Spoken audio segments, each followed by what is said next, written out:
Hi, welcome to Kids Club. I'm Heather McCullough. Bruce, we're hearing more and more about developmental assets in children. What is this concept? Well, it's been around for a while, Heather, and really in the 1970s in Minnesota, the Search Institute started to research assets. They talk about internal and external assets. So internal assets are things that, characteristics and experiences that children need in order to create boundaries. And external assets tell us about the people and the things that they need to support them in their lives. So give me some examples.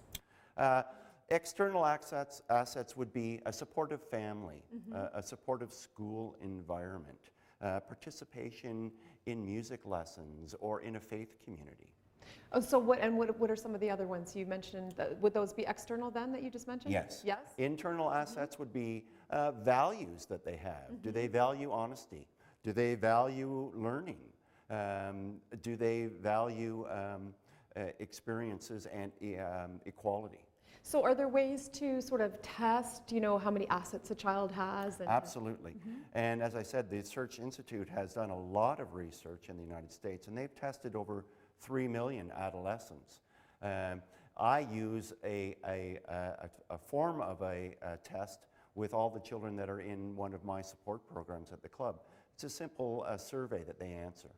Now, when you do this and you sort of get answers back, is there sort of a criteria for, a child who has like lower assets or higher assets, and what kind of results do you see from that in terms of their life and their behavior? Well, it's really quite striking, and they have shown that if an individual has less than 10 of these assets, they're much more likely to be involved in negative antisocial behaviors. So we're looking at things like early sexual activity, illicit drug use, alcohol use, or violence. Okay. If an individual has 30 or more, they're much less likely to be involved in those, and much more likely to be involved in positive activities such as success at school. So when should these assets be developed? Well, it shows that assets can start as young as toddlers. I mean, it really can happen from toddlers right up into adulthood. There's no time where it's not a good time to get more assets in your life. Okay, because I was just going to ask that. When, can you develop these things later on in life? So if you get a child who is low on that asset paradigm, then you can move them up, can you? Absolutely, and that's one of the things that we do at the Boys and Girls Club, is we provide them opportunities to gain those assets.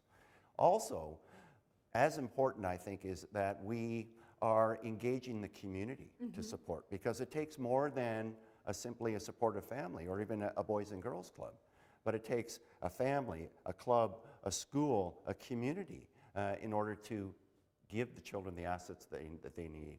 So without actually having a formal test, how can a parent maybe look at their child and wonder, how many assets does this child have, and are they developing these assets for life? Well, you don't need to have a formal test. I would suggest that you look at the website, the Search Institute, or you just Google developmental assets, and it'll come up very quickly. Okay. And you'll see a list there of 40. And you can decide for yourself whether your children are exposed to those or whether they have access to them. And it sounds like adults can do the same for themselves. Absolutely. All right. Thank you so much. Fantastic information, Bruce. I'm Heather McCullough. This has been the Kids Club, and we'll see you again next time. Kids Club is brought to you by the Boys and Girls Clubs of Kawartha Lakes, a good place to be. For more information, visit bgckl.com.